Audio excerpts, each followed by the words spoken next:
Wait, don't go.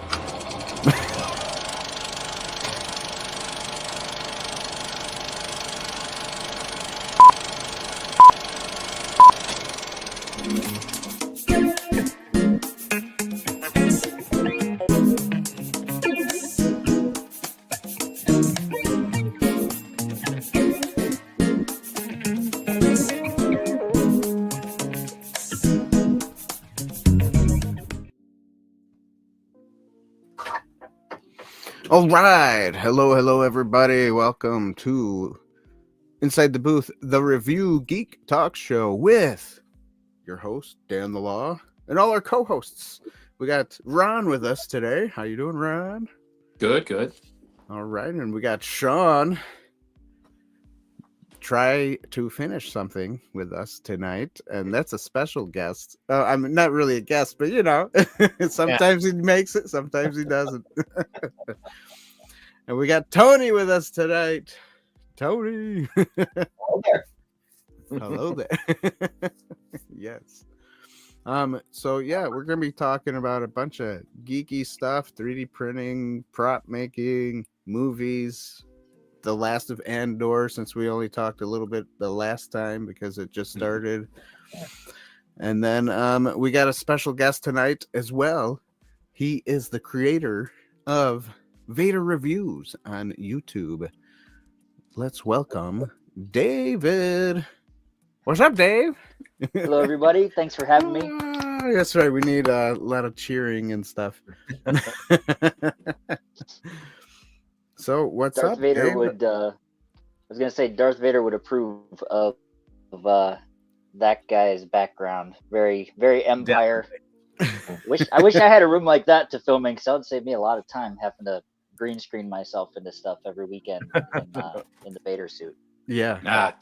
But yeah, thank you guys for having me on the show. It's always cool to talk to the fellow Star Wars fans and guys that just like to build cool stuff. That's just a really cool thing to me, to see people that can take an idea and then bring it into the real world. That's just a really cool talent. So I'm happy to be here. Well, we're happy to have you. Yeah. I will say, David,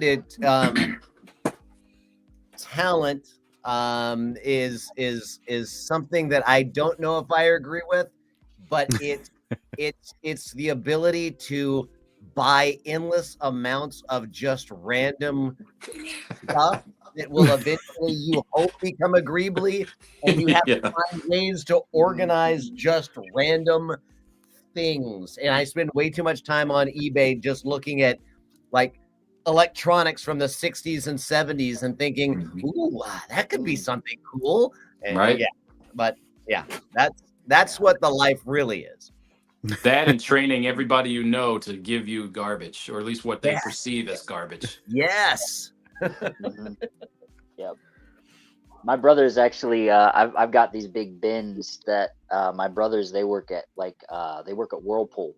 So whenever there are like busted burner nozzles for stoves and things, they bring those home to me, so I can throw them in the bin and be like, that looks like a Star Wars thing. I can use that someday. So it begins. So I haven't.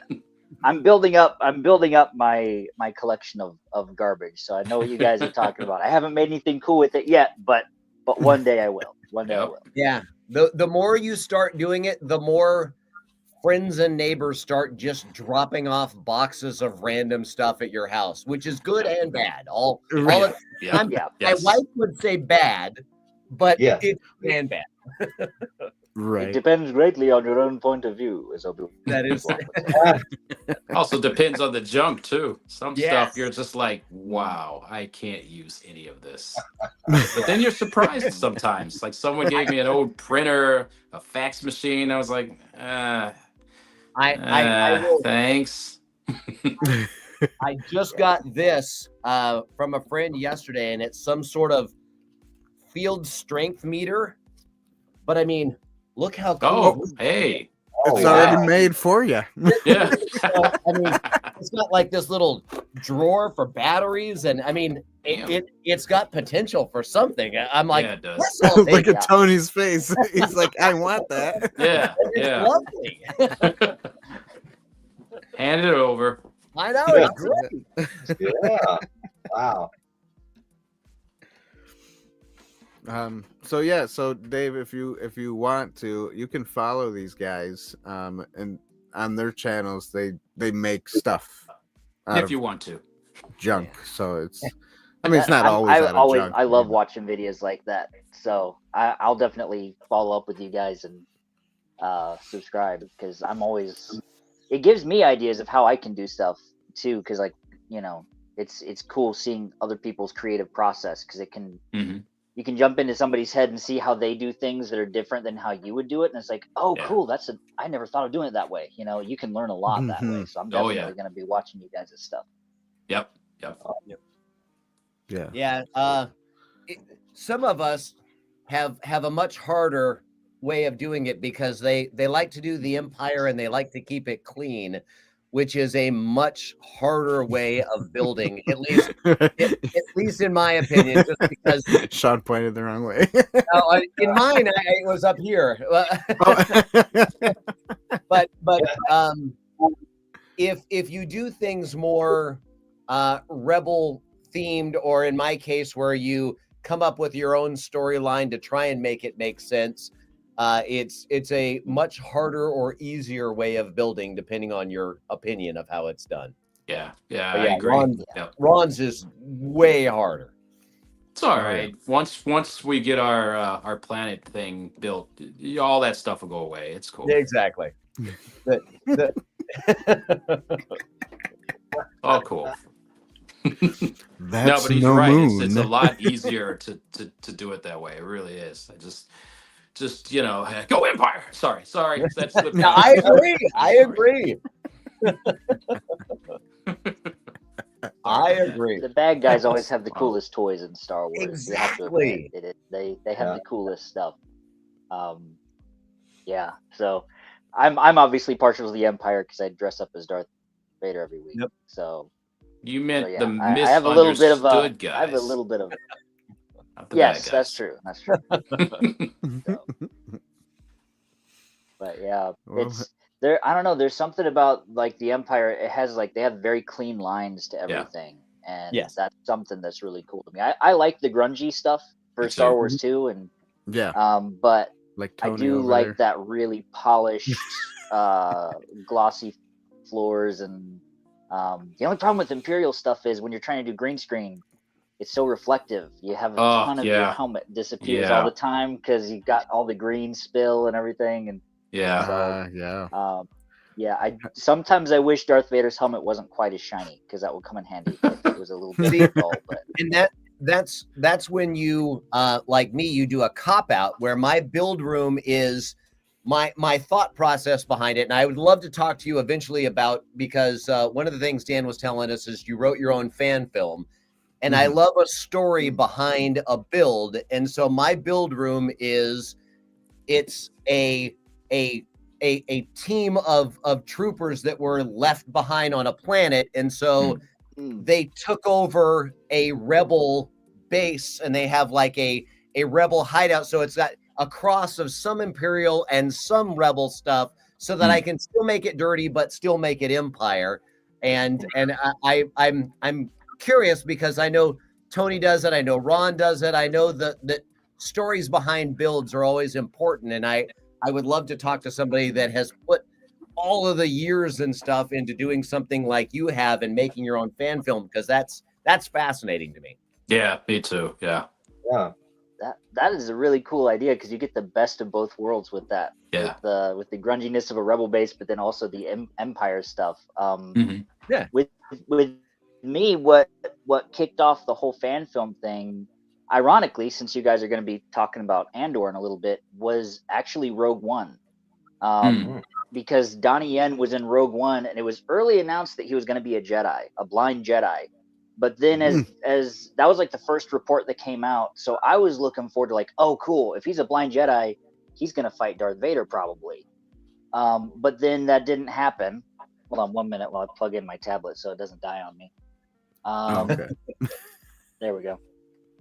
Just got a 5-minute warning on my tablet here. Yeah. If I shut down, I might need to relink. Hold on just a second here. Let me see. But yeah, he ended up not being a Jedi, obviously. Spoiler alert for anyone who hasn't seen that movie. So then I was like, well, I really wanted to see Darth Vader fight a blind Jedi. So me and my buddy Micah, we just started coming up with a storyline for what originally was going to be just like a 15-minute fight. We were going to have 5 minutes of setup, a 5-minute duel, and 5 minutes of sum up at the end. But then we kept adding to the backstory of the character, and I wanted some bounty hunters to give it the Star Wars feel, and I found this Greedo mask on eBay for like $200. Greedo. So I saved up a whole bunch of money, and I got my Greedo guy, and then I needed a second bounty hunter. So I was like, okay, what trash do I have around? I used some. I used a couple of old Tupperware things, and I made this mask for one of the bounty hunters in the film, just out of trash that I had saved around, and painted it all up and everything. I built a rifle for him out of old plastic and a broken pistol. Just it was like a little cap gun or something. I don't even remember. Like an old plastic tube for wrapping paper that I drilled holes in so it would look like it had like the you know, machine guns have those holes in them for Muzzle like the flash, heat coming out of it. I don't know what they're muzzle called. flare. Yeah. So I put those in. The front of the barrel was literally a spray painted Cheese Whiz can top because it flared out nicely. I had a turkey baster on it as like a scope, and it was like the jankiest prop. But on screen, when you have it all weathered and everything, and it's all painted gray, it all came together. And he's a really cool character. He was actually one of the most fun things to do because he wasn't like an official Vader costume or like a real Star Wars alien. He was a guy that I made to kind of have the vibe of like Zuckuss and the other bounty hunters from Empire Strikes Back. So so that was my little foray into prop building, was like putting that guy together. But then my dad, he built the lightsabers and the pistol prop for the Rodian bounty hunter. Okay. Nice. So it was a fun little family affair. But yeah, so we just went out there on weekends for like 3 years, and then the rest of the film was shot in my living room with the green screen setup. So I could kind of put us in places so we could be on Star Destroyers and different things. The effects aren't great, you know. I mean, I did the best with what I could with free software that I had, but we just wanted to see if we could tell a story that had kind of a samurai revenge movie vibe. So we did the best we could, and we've got like over 200,000 views on it on YouTube. So helps when you have Darth Vader standing in front of like fire with his lightsaber on in your thumbnail. Right. Even if people hate it, they click on it. So that's the main thing. So but yeah, it was a really fun process doing that. And what's the name of it? It's called Star Wars Fallen Jedi. Okay. So Just it's notes. my friend.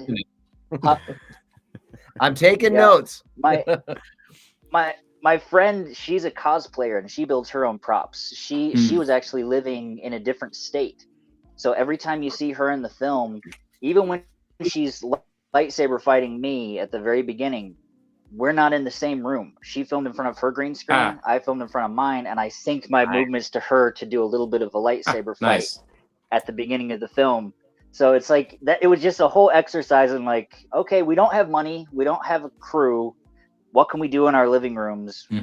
Just making it up as we go. And it was just a very fun experiment in what you can get away with. Nice.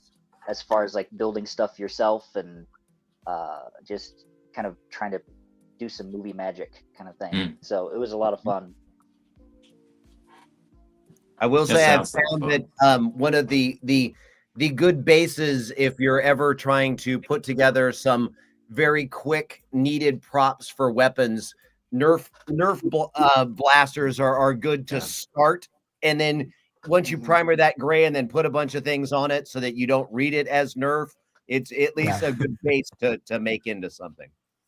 There's a really cool guy named Anthony Ferraro. He has a channel called Create Sci-Fi. He does a lot of dollar store builds with his his guns. Ah, there, yeah. Dan looks like he's got one. That's it. This is my lawgiver. Yep. That's cool. But this is 4 Nerf guns put into one. So Yep, exactly. Nice. And if you go to places like Goodwill, you can get them for like $1 each. And I mean, once you pack those things up, it's super cheap. Yeah. Yep.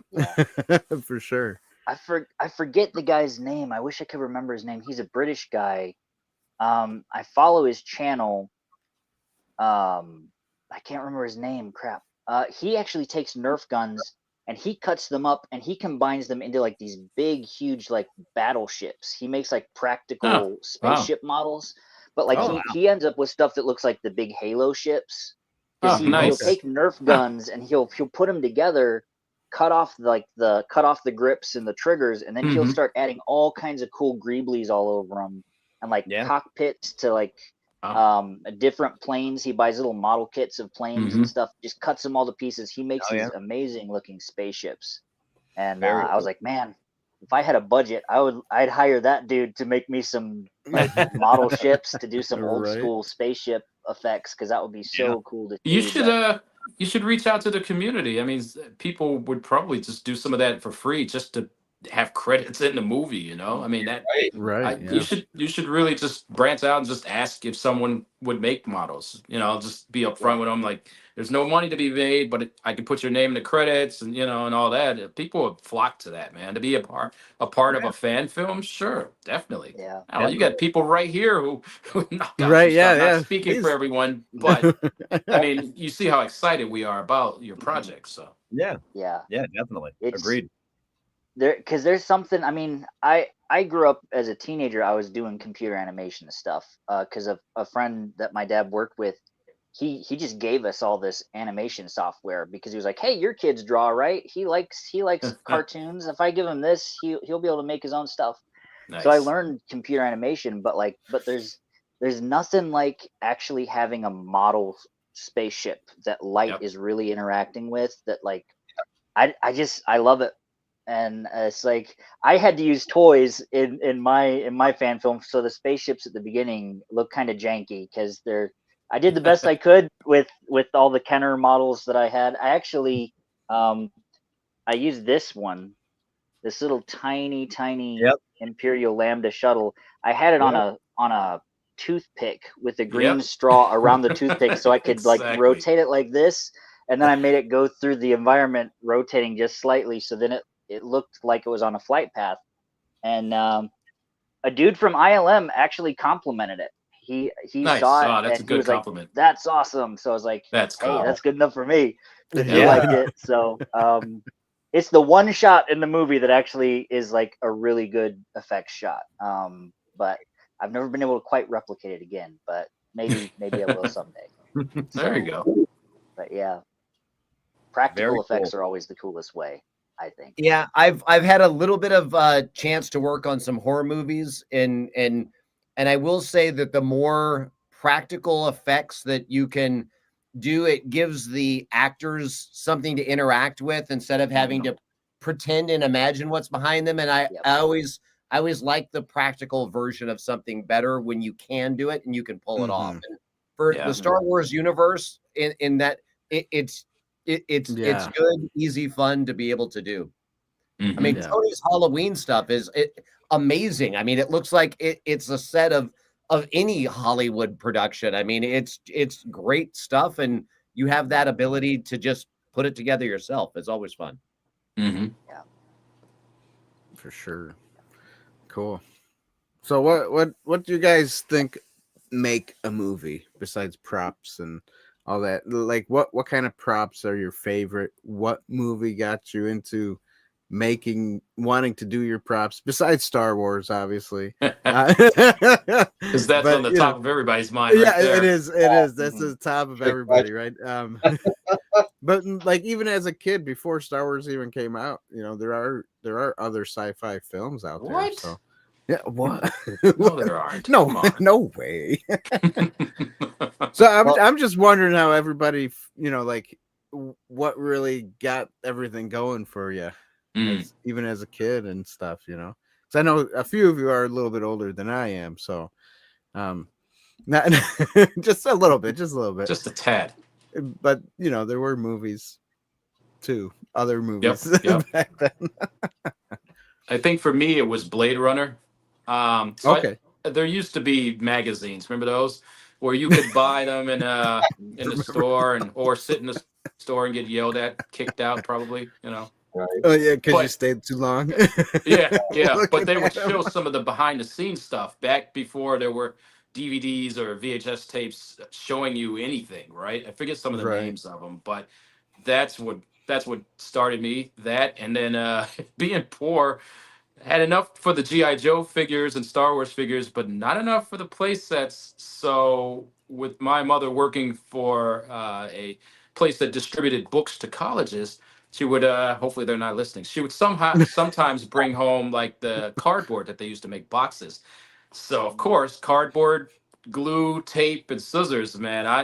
I created these giant bases for these things. They even set one on fire on the back porch once. I was playing with incense, pretending that it was going down. There's smoke everywhere. I forgot why I walked away from it, but when I came back, the whole porch was in flames. It was pretty bad, man. I mean, it happened so fast. But anyway, I digress. That's what kind of got me into doing that type of stuff. That and Lego. I blame Lego. Yeah. Tony, Tony's you're super next. creative. I'm curious what you started with, Tony. Yeah. Well, I really didn't even start building any props or anything until COVID. Really? Yeah, I'd done 3D animation and 2D animation on the computer for years. I went to school for it, and I'm with you, David. It's I tried, to do those effects shots, and man, it's just really hard to get without like 20 different passes and all kinds of extra layers, to make it look right.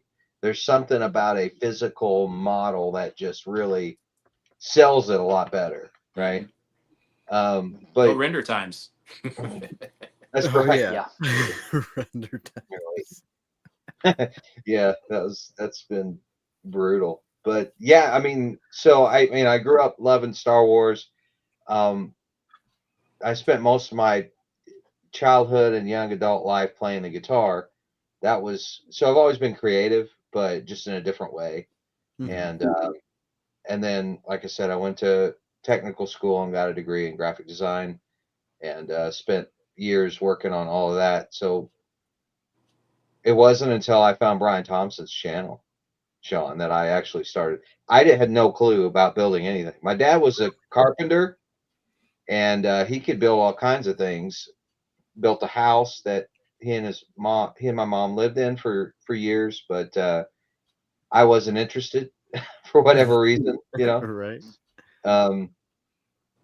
So yeah, most of this that you see is like I'm just figuring it out. That's why my slogan or tagline is start with what you know and figure out the rest, because I literally was figuring out, like, not just the rest, like figuring it all out, like making a lot of mistakes and things like that. But It's funny because I'm so impressed with both you and Ron with the backgrounds. It's like every time I do one of these and I'm looking at what's behind you, I think what I would love to do, because there was somebody I was working for, and I was working on a set, and they were doing this.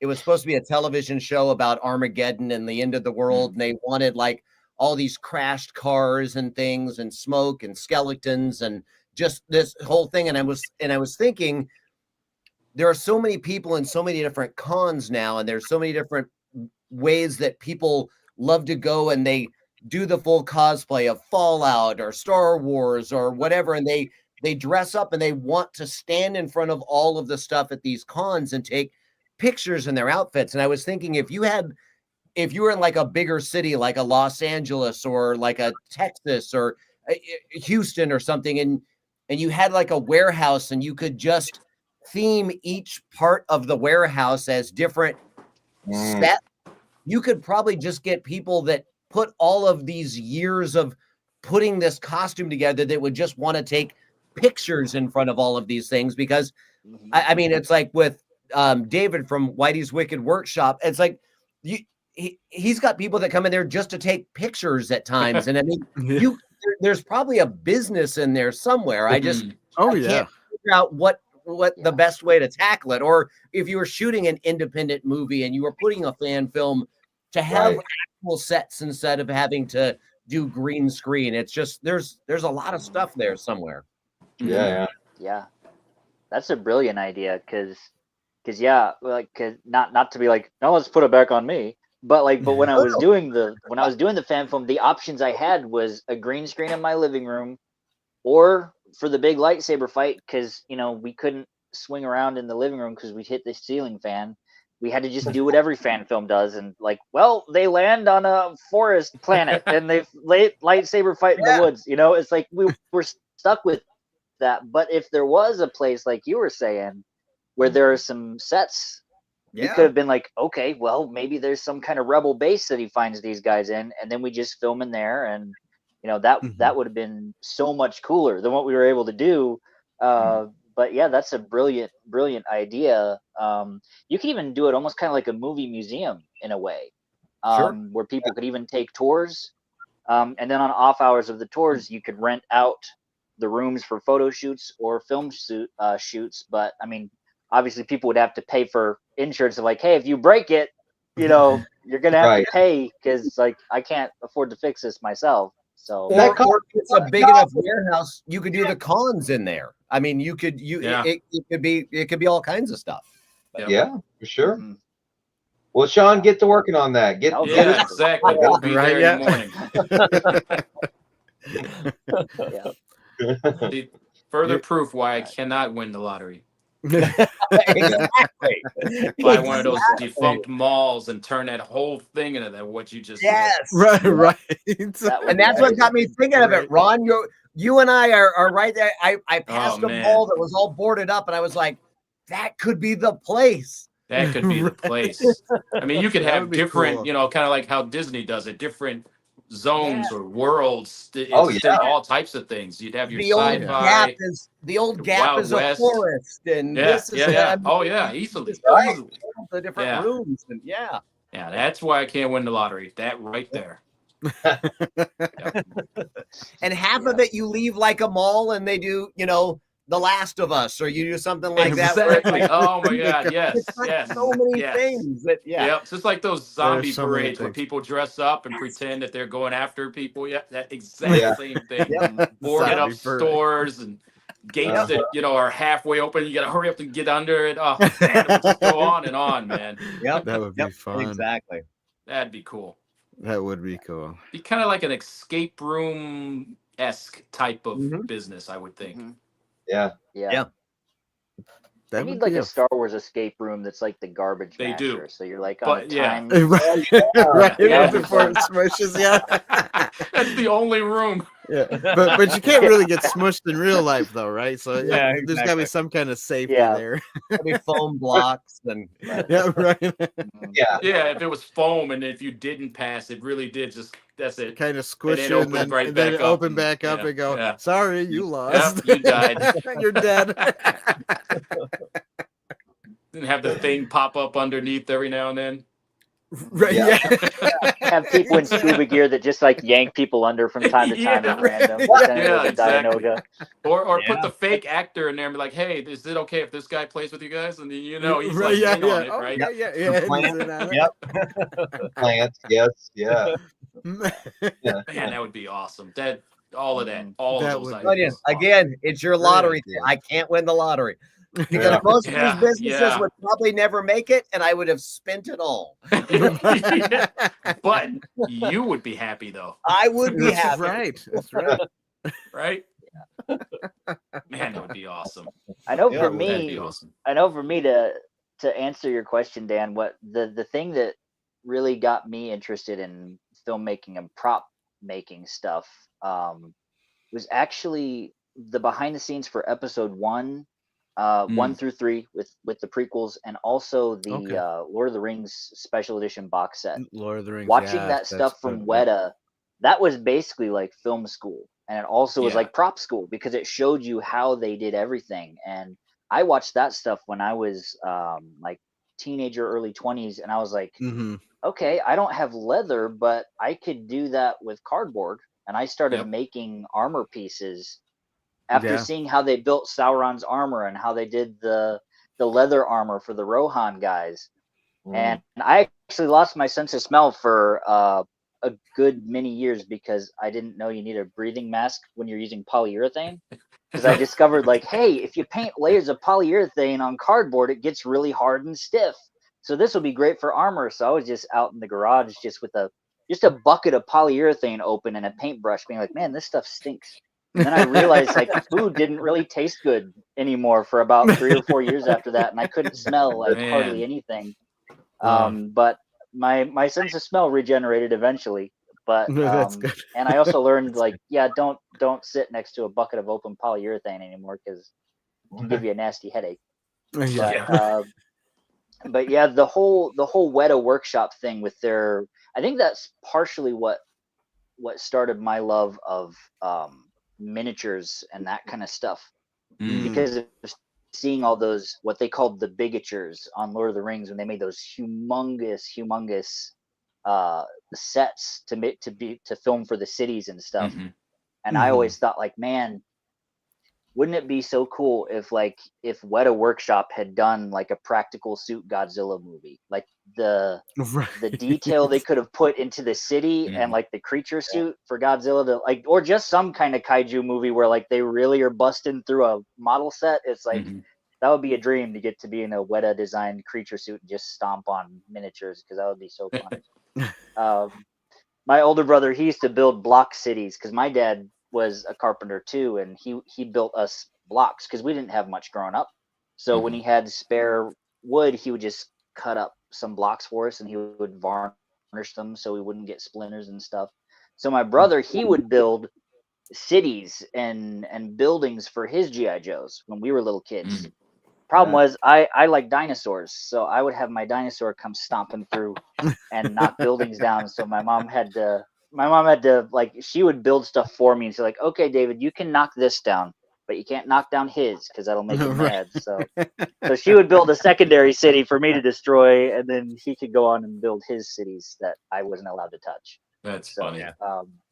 We did a lot with Legos too. We would get these big massive Lego buckets for Christmas as kind of like a, because my brothers, it's like my older brother, the next year was me, the next year was my little brother. So like we were like bing bang boom. So we didn't really know a lot of people when we were growing up. So we were like our best friends, me and my brothers. We played all the time.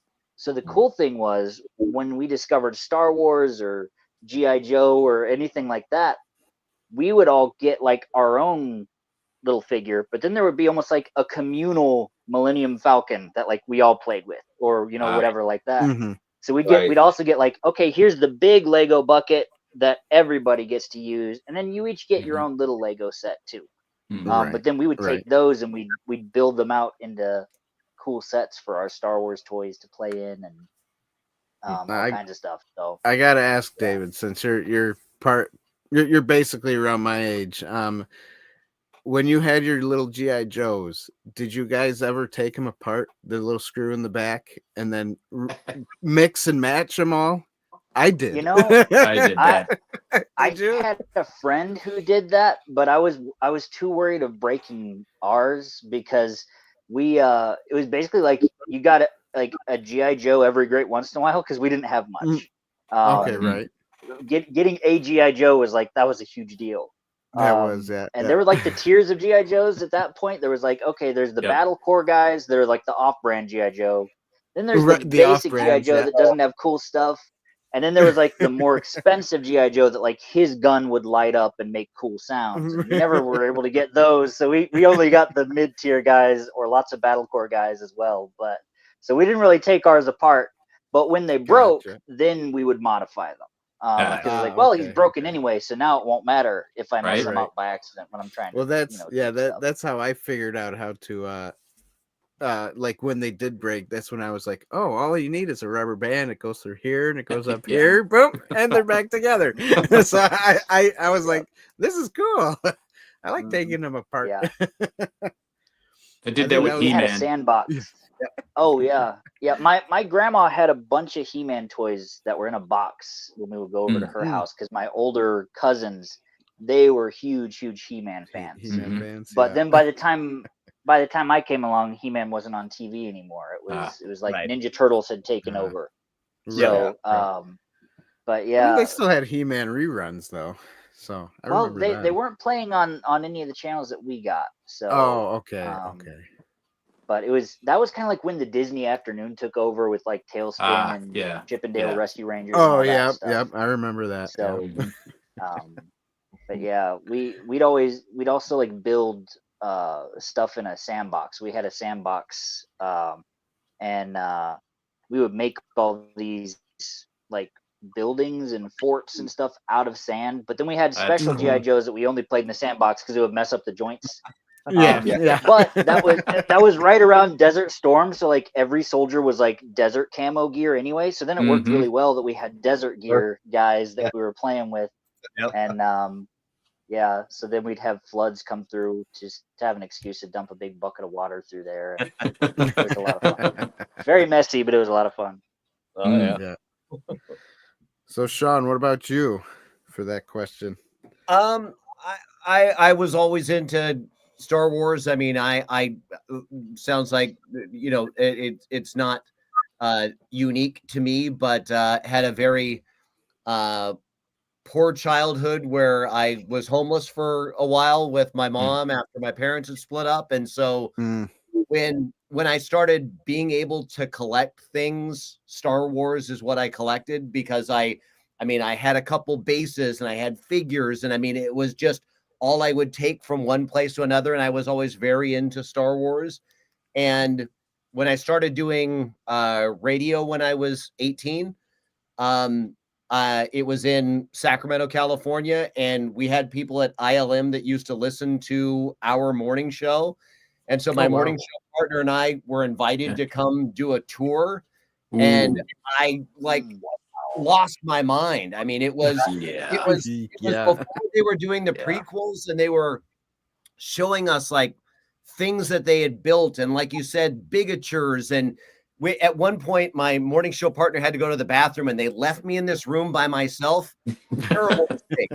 Because up against the walls they had all of these they were sketches and stuff that were just leaning up against each other, and I'm looking around and I'm like, there's probably a camera in here, but all right. And so I started just looking through these sketches, and they're like poster-sized sketches, and it was like Padme and like all of her outfits, and they had like what the troopers were going to look like. And this is before like cell phones were a thing, and I couldn't have taken a picture if I wanted, but I'm like, I have got to do this stuff on my own. This is amazing, and it was just fascinating. I loved every bit of it.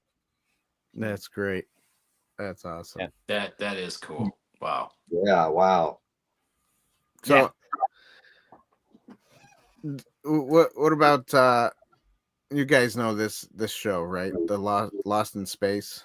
Danger, Will Robinson. Danger. Yeah. I mean, that was a one that I saw as a kid, and I think I think it was my Uncle Bill or my grandpa who watched it or something. And I was like, "Oh, look at that robot," you know. So or like Black Hole, or I mean, they're just any of those old sci-fi things are just they're fascinating. Yeah, definitely. My dad was real into Star Trek, like the classic one with Captain Kirk and Spock. Yeah, Star Trek. We watched that a lot when I was growing up, and then when I got a little older, we started watching Next Generation. So our family was kind of weird because we weren't like the Star Trek or Star Wars people. Like I loved both because it's like the more space adventure, the better. You know, it's like I like both of it, and like Deep Space Nine was always like I always felt like Sequest. Star Trek The Next Generation was like the special one for me because that was like the first one I started watching a lot of. But then Deep Space Nine became my favorite because that one had the big war. So like it had like epic space battles, and I liked all the aliens. I liked the alien makeup. I Cardassians was that. on an episode of Deep Space Nine. I'll give the one little bragging thing that I was an alien. It was one of the Roddenberry's sons used to listen to us in the morning and invited us to come down, and I was the pleasure-seeking Sarkarians. And there was one point where Garrett, it was a planet where they exchanged stories like currency, and that was what they used to barter between different things. And they had these characters that they had all these loops that were in their head, and I was the bead selling Sarkarian, where I was like offering Janeway beads and stuff, and it was a ton of fun to be involved in that. I love that. Like Battlestar Galactica is another one that's good, and all of those. Yeah. I love the sci-fi stuff. Yeah, that's fun. Yeah, me and my brothers, we're actually we're nowhere near having it ready yet, but we're actually kind of developing our own like sci-fi world, because some of our favorite franchises have gotten kind of a bloody nose lately with some of the writing, and basically what we're trying to do is we're trying to see if we can blend the tone of Star Trek and Star Wars into the same where it's not really a fan film of either, but it carries the tone of like the week-to-week space adventure of Star Trek, and how you have like factions like your Klingons, your Vulcans, where they all are and who are rivals. We're taking that methodology, but then putting like a Star Wars skin of like how planets are named and what the creatures look like, and kind of the grunginess, to kind of blend the vibe of Star Trek and Star Wars in an original space show that kind of like carries the spirit of both. Nice. And That would be cool. I'm working on ship designs, and we got lore for all kinds of different alien factions written yet. I've named like over 80 planets in a big galaxy map that I've got going, and we're drawing up like boundaries of like empires and stuff. So eventually, if we can get a budget together for this, we're hoping to turn this into something that could be kind of a cool collaborative thing if we could start making connections with cosplayers. Because then it's like, hey, if you're a cosplayer and you have a green screen set up, you want to be an alien that comes over a view screen and talks to one of the characters, get in touch with us and we'll put you in the show. One of those kind of things. That is cool. We're hoping to turn it into something that like fans can like, but also be a part of, and like kind of build it out, and maybe turn it into a board game with some 3D printed ships and all that kind of stuff. So that's for down the road. But it's just, I love sci-fi, and I love spaceships and aliens, and the dream would obviously be to have a big warehouse where we could build standing sets for everything. But maybe that'll happen down the road. We'll see. We'll see. Very cool. So that's when you rent a storage unit and there you go. Mock up everything, do your filming, and then get out of there. That would be a good way to do it, because we'd be in and out that way. That's true. That's true. That's fun. Hence all my tubs of junk that I've got stored in my room. My bedroom looks more like a prop department rather than a bedroom. It's like I can't even hardly walk through my room because I've got so many bits of junk and costume pieces and all kinds of stuff laying around in here. But cool. It's building to something. We'll make something pretty cool eventually. And that's kind of your idea of having original characters and stuff, and all this winds back around to what we were talking about.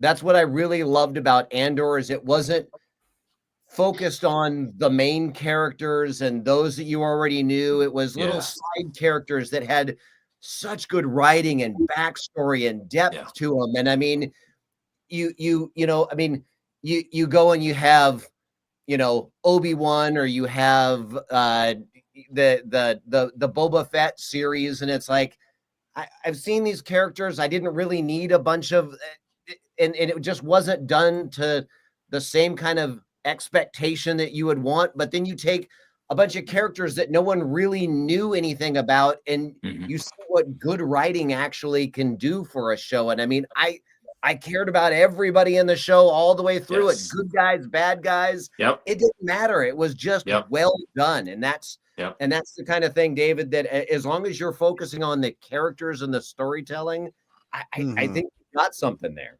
Yeah. For sure. Can't tell you how many like even cartoons and stuff that had poor animation, you know, but really good writing or clever moments, you know, like for example, something like I don't know, Aqua Teen Hunger Force. I bring that up because it had the comedy element, whereas the animation was subpar, you know, and very few moving things, but the comedy was so good that you overlooked that and it became a hit, you know. So you can do it without being fancy with the effects and everything if you've got a good story and you all are passionate about telling that story, you know, and then you build up, you flesh out the characters and make us care if a person lives or dies or gets the thing that they've wanted to obtain. Make us feel that. That's what's going to build your story and your audience. Yeah, agreed. Yeah, sure. The other nice thing about the whole Andor thing, I haven't seen the show, but I've heard people raving about it. I think one of the big differences is with Andor, since they weren't using all the established characters, there wasn't the risk of making anybody mad with what they did with them. They could just tell whatever story they wanted because it's like, well, I made the guy up. So it's like, you know, he doesn't have 30 years of history of fans like having like how they always wanted to see Boba Fett portrayed how they always wanted, you know what I mean? You didn't have that. And like since they were new characters, it's like, well, if they need to die, they die, and it doesn't make anybody mad. Or yeah, if you don't know Star Wars fans enough, though, David. You don't know Star Wars fans because there's a whole group of people that will complain no matter what. I've seen so much hate for Andor, and I just don't understand because they saw the characters with a different arc, and because the writers didn't go that way, they hated this because, and it's like, there's no lightsabers. No just Jedi. Watch the show. It's a thin line, but some people. I think they succeeded, and hopefully Disney has taken note, and hopefully there's spin-offs and other people who want to make something similar because they see the success of it, and we get more of that type of Star Wars. I would really, really love to see more of that. Just don't know if we'll get it, but here's hoping, right? Yeah, right. adult I want to Star see. Wars. That's right. I want to see rated R Star Wars. Well, I know. Blood and guts everywhere. Careful what you wish. Watch Rebel Moon then, if you want that. There you go. That's your rated R Star Wars. Oh, not that. Yeah, Rebel Moon wasn't the greatest though, so it's a tough one. That's a tough one. It is. But I mean, if you want to see something like Three Body Project, something like that in a Star Wars universe, something that's just, you know, really deep and serious, you know, that I think that's just what Andor is, like any other type of drama, right? Sci-fi drama, but just happens to be in the Star Wars universe, which we all are familiar with, which just, I don't know, it's just, it was such a good combination of things, right? Yeah, agreed. Yeah. I think I said this last month too, but the other thing that really stood out to me and continues to with the whole Andor series is that every actor, no matter how minor of a role they played, they pour themselves into that character so that you believe them. Yeah. Right? Nobody was, you know, like everybody was giving everything they had to that specific character that they were playing, and that sold it so much better and made it so much like you said, Sean, we cared about even the minor characters, you know. What's going to happen to him? Oh, what's going to happen to her, you know? I think that's important, and I'm not an actor. I you know, I don't even know how you do that, but man, those folks that were in that show were just incredible. Yeah, every last one of them. And I think part of it is because it's like I've read a bunch of stuff about those that were making the show is they didn't want to fill it with a bunch of fan service and Mm. throw in a shot of Darth Vader walking in the background or whatever. And as much as I love Darth Vader, it wasn't needed. And it was people that cared about the character, and the writers were writing for that character and not to just throw something in there to throw it in. And I just think that formula really worked, of just the love that went into the writing of it, instead of just trying to appease the fans, I think made it work. And I am a fan. So I mean, I would have loved to have seen Darth Vader walk by in a hallway, but it wasn't needed. I mean, it was just very well done and well written. And I just appreciated that. R2 and 3PO, they were needed. Yes. Yes. They're They're needed. Actually, any of those Star Wars. characters probably would have cheapened it. Yeah, They exactly. probably would have. It Yeah. would have. Right. It would not have gone well at all. At Right. all. Even now, thinking back, I wondered if they were going to bring in like Galen Erso at some point, like, you know, or Yep, whatever. right. But all they had to do was just talk about it, and Yeah, that was enough, you know, to lead into the Rogue One movie. So Mhm. yeah, and I've seen a bunch of interviews on YouTube. They're all over the place with the marketing of the Andor show. All of the actors, like, or a lot of them, said, you know, Tony Gilroy, like, let them play around with their character. Like, he allowed them the freedom to, you know, kind of make that character their own. And like Cyril, when he, you know, his mom's there for dinner and he's don't with ruin his it for him. girlfriend, he goes to his Oh, go room, ahead. and, like, that was not scripted. That actor went and decided to go plop on his bed Yep. like a little 2-year-old, you know. Yep. Like, and they it was brilliant, you know. But Or I just the That's finger funny. in the head thing, when you Yes, know that was all ad lib from what I've Yep. read, where it's like he just felt it in the moment and just wanted to shove his finger on her head. It's like just that kind of freedom and that kind of writing that allows for that is just right. It was great. Yeah, I mean, some of Hollywood's best scenes are made like that, and they're like, Yes. "That's Right, perfect. yeah. That's what that character would do. Leave it in there." Yeah. Yeah. Let them become the character. Mm-hmm.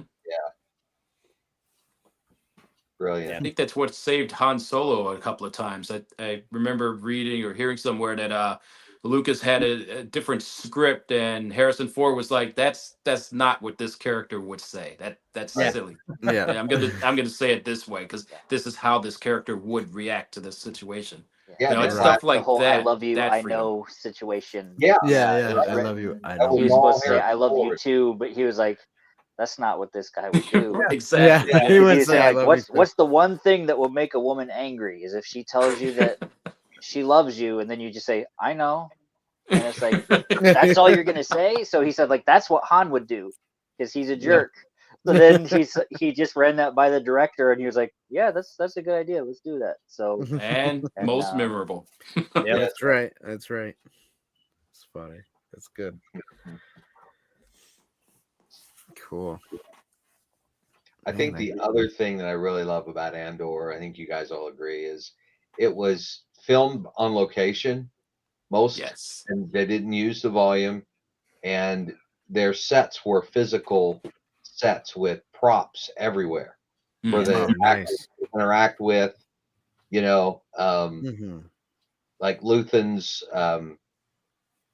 space there with all of the relics. Those were all there, you know, Mhm. for them just to be around, and even the little kitchen that Cassian and Bix are hiding out in at the end of season 2, you know. Yeah, I mean, there's so many of those sites that are on like Facebook and online that like it's like they show you where the real place is that it was filmed, and it's in Yeah. this museum, and they just green screened the windows out and just digitalized what was outside of the windows, but hmm this was Right. a real place that they put props. And I mean that gave it that real feel, and it made it, being able to interact with the actual set, it Mhm. gives it something that grounds it in reality, that Mhm. I think they did a great job with. It's like the old, Lucas when he was doing the 3, 4, and 5. I mean, they built giant sets and Hoth and all of these, and it's like they could interact and act. Right. Yeah. Better. Yeah, it was. I think it was a little better than 1, 2, and 3 there. Oh boy. All that green, blue screen or whatever they used. Yeah. I mean, I know George Lucas was trying something new and he wanted it, but at the same time, it's like, some of it could have been practical. Yeah. Which he probably did have a few things practical, but not everything, Yeah. Mm-hmm. Yeah. Mm-hmm. I just think hearing the stories of, having to prop the Death Star trench at a 45-degree angle and a camera out of the window of the car, and they drive by the and get that. I mean, that sure that can all be done digitally, but it just has a feel, and I love it. Right. Yeah, exactly. Yep. That's fun. Hey, Dan. Yeah. What is it that you do here? I was just about to think about doing that because we are getting close to closing. So yes, what is it that we do here? I don't know where it is. There it is. Oh, got What it. is this place? What is it that you do here? Merchandising. Merchandising, merchandising, where the real money from the movie is made.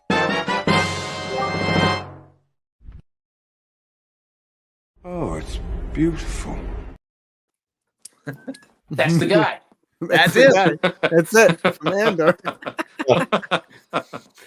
It is beautiful, everybody. All right, so since we are coming to a close, I just want to let everybody know, if you like what we do here and you appreciate everybody on this show and you appreciate the channel and you appreciate Inside the Booth and the review show, go ahead and subscribe to the channel, hit the like button, ding the bell, and you'll be notified for more every time we post and put things together. If you like what we do, obviously do all that stuff I just said, because that's the best thing. The second best thing is you can buy merchandise, or you can become a Patreon member or a member on YouTube. And that helps us out a little bit. So yeah, there you go.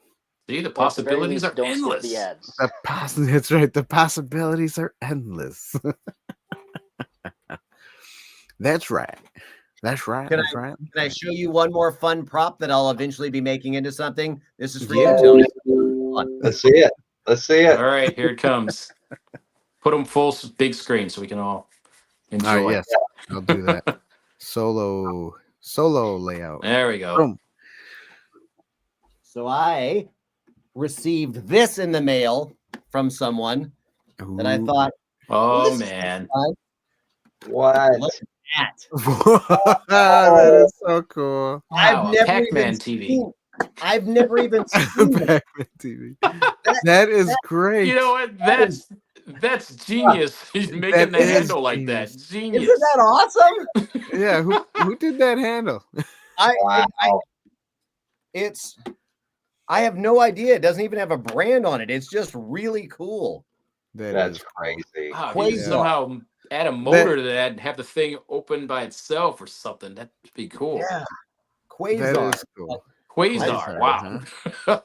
So that's like one of those portable little mini TVs when you went camping, and it just has that open mouth handle thing. That is cool. Yep, and all you got was static. Yep. Yeah. No, you got was static. Yeah. That's all you got. That's so cool, though. That is very cool. That is very the cool. things you can do with that.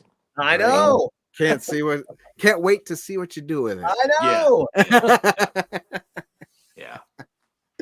That's fun. Well, guys, thanks for being here. David, thanks for coming on the show and telling us about your little adventures there. Yeah, that's exciting. I'll be watching. I hope I didn't hijack it too much. No, all all good. All good. Yeah, I'm going to I'll watch I've got your fan film pulled up. I'm gonna watch it right after, huh? Yeah.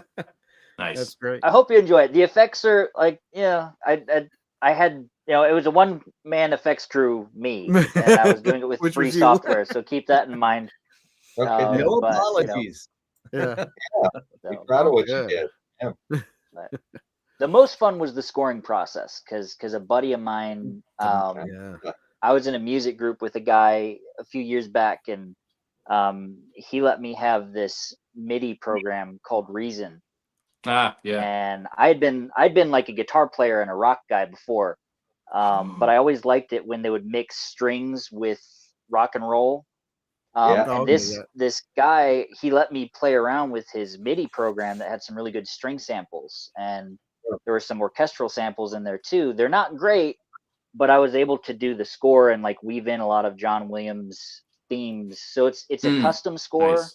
but Okay. I weaved in stuff of his in there, mixed in with other incidental music that I tried to capture a bit of his classic tone, because Nice. Tony. the music in Star Wars is a big part of the personality and character. Oh, I it think. is. It is. For sure. And Yeah. it's really the heartbeat of it. So I tried to get that as good as I could with little digital samples. So basically, just Nice. so I wouldn't get copyright flagged for using Star Wars Yeah. music. Yeah. Um, That too. so, but Yep. yeah, Very cool. Very, very cool. Yeah, that is. Cool. Well, yeah. And one last thing about Andor, did everybody immediately go from Andor to watching Rogue One again? Yes. I just want to make sure I wasn't the only one. Yeah. Oh, you are not the only one. Had to be done. Had to be done. Yes. It's a little weird now, though. Like, you went from someone who was defying the rebel guy, and then all of a sudden attentive. It just a tad. Like, Yeah. There were a couple, but I mean, Yeah. it was the same as going from like Rogue One to Star Wars. There were a couple little parts where you're like, I don't know if that works anymore, but I mean, right. it's all good together. Yeah. It is. Yeah. It really is. Yeah. I always thought that made for kind of a comical situation where it's like Darth Vader literally watches you fly away 5 seconds ago, and then Right. he gets on your ship, and you're like, I don't know why you're pulling me over, officer. And he's like, come on.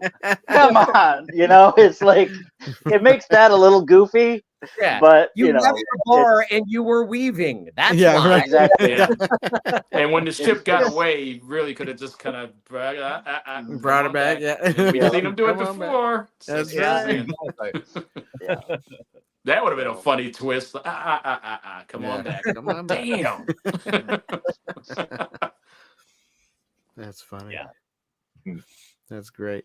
Yep. Well, guys, thanks again for being here, and thanks for talking and having a good time. And everybody watching, thanks for watching.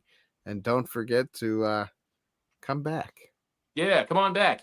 Come on back another day, another time. The same bat channel, same bat time, right? That's right. All right. Goodbye, everybody. Thanks for watching. Yeah. Again.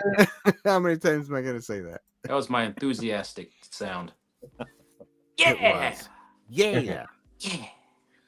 Fun. The best. Ooh, yeah. Slim into a Slim Jim. Love it.